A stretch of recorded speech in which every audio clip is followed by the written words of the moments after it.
So everyone, Skirk's kit has actually been updated. We now have even more detailed info going into her skill, her burst, all of her passive talents, and her set has actually kind of been buffed in a way.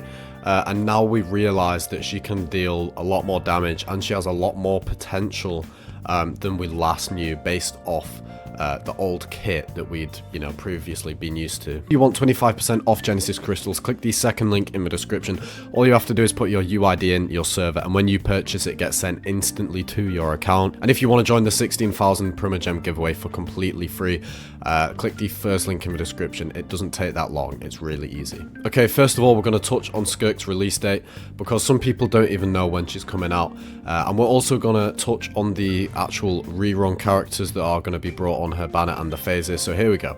Version 5.7, the phase 1 will begin June 18th and will end July 8th. We also have Skirk on the first phase, and we have Mavuika rerunning alongside her. Phase 2 we have July 9th and it will be ending on July 29th, so this will be sort of summertime. There could be a summer festival on while Skirk has come out. I do want you guys to please keep in mind these rerun characters aren't like in a specific phase. These could be switched around completely. Mavuika could be in phase 2, but I also want you to remember these rerun characters are not confirmed and they are only put there based on miHoYo's current trend on how they have been releasing the rerun characters.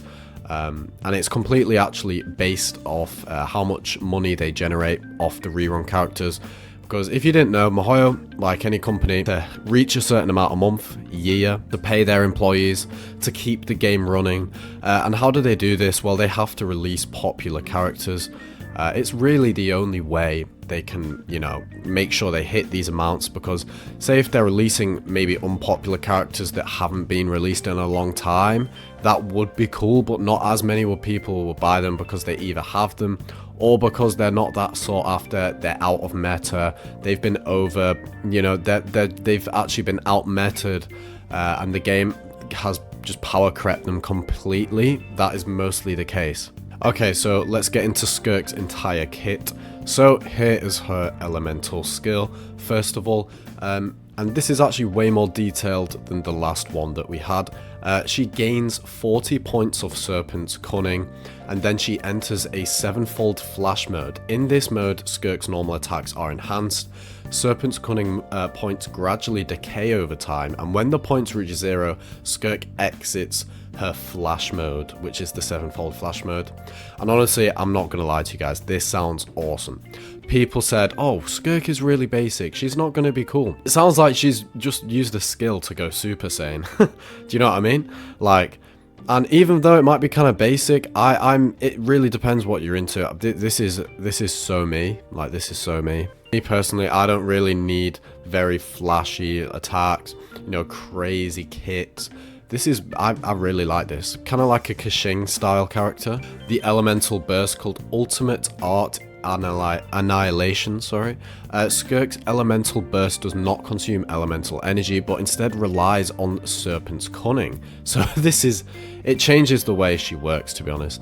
When Skirk has at least 50 points of Serpent's Cunning, she can consume all of it to unleash her elemental burst. Sorry about that notification. The damage dealt by the burst is increased based on the amount of Serpent Cunning consumed. So once you have that maxed out, she's going to absolutely nuke. And this is insane. She does not consume elemental energy. She does. We all thought that she would need like a crazy battery character. Not the case. Get a character like Farina, a Scoffia, add additional damage, maybe a freeze team, and she's going to work perfectly. And honestly, it's looking like she's going to be an S tier character. If we're going to be real, think about it. She's Child's mentor. miHoYo are not going to let her flop. They definitely want everyone to buy this character. And if you think about it, the timing is perfect. It is right before 6.0 starts. And when you think about that, well, 6.0 is going to have so many more power crept and crazy characters, so it makes even more sense for them to do this. I think even if it means that they have to buff her Passive Talent 1. When a Hydro character in the party deals Hydro damage, or a Cryo character, excluding Skirk, deals Cryo damage, Skirk gains one of the Crossing of the Dead River, and that lasts for 18 seconds. This effect can stack up to 3 times, with each stack having its own duration. Each stack increases Skirk's normal attack damage in 7-fold flash mode by 10, 20, 70, and increases the damage of her burst, Ultimate Art Annihilation by 5, 15, and 60%.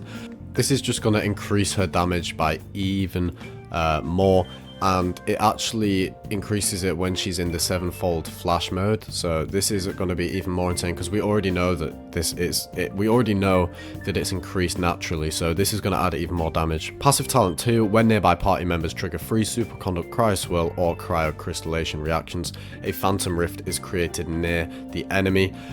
This can occur every 2.5 seconds, with up to 3 Skirk's Phantom Rifts allowed on the field at once, and while in the 7-fold flash mode, when Skirk's charge attack hits an enemy, she absorbs all nearby Phantom Rifts. For each Phantom Rift absorbed, Skirk gains 8 points of Serpent's Cunning. And then obviously, this is going to go back to her burst. Use the burst, so she's going to be able to cycle her burst a lot. Also have another tiny bit of additional info on the kit. In Passive Talent 1, the damage increases are independent multipliers. Take that in, everyone. Whew. Whew. This just goes to show she is going to be a high damage dealer. Not part of the general damage bonus category, it's presumed to function similarly to Xingqiu's C4 4th Constellation, meaning it stacks separately from other damage bonuses and can result in a significantly higher final damage output. So yeah, Skirk, guys, confirmed to be easily an S tier character, whether you like her kit or not. It's shown. And guys, this is Skirk's Artifact Set. So now the Artifact Set finally makes sense. Now that we know Skirk needs 0 elemental energy, finally makes sense. Everyone get grinding her Artifact kit right this second. I am not joking. So we'll pull up the Artifact Set. Cryo damage bonus 15%. When the equipping character has 0 elemental energy, normal attack damage is increased by 60%, and the elemental burst damage is increased by 60%. After the equipping character deals normal attack damage, the aforementioned elemental burst effect will stop applying for 6 seconds. After the equipping character deals elemental burst damage, the aforementioned normal attack effect will stop applying for 6 seconds. This effect can trigger even if the equipping character is off field. Oh my lord. Oh, someone get me a drink. Anyway, what this is saying, basically, because we now know that she does not need elemental energy at all, when it's at 0, she goes even more crazier, and the elemental burst damage goes even more crazier, and the 2-piece set is cryo damage bonus. It's amazing. Final thoughts for this video: the new updated Skirk kit, honestly, game breaking. Game breaking. You need to pull for her if you're a DPS fiend. All right, if you're a DPS fiend, meta player, you know, you like Skirk anyway, definitely go for her. It's piecing together so incredibly. Guys, click the bell next to my name, turn it on all, make sure to subscribe, like, comment something on the video if you've enjoyed it. Thank you so much for watching. See you in the next one.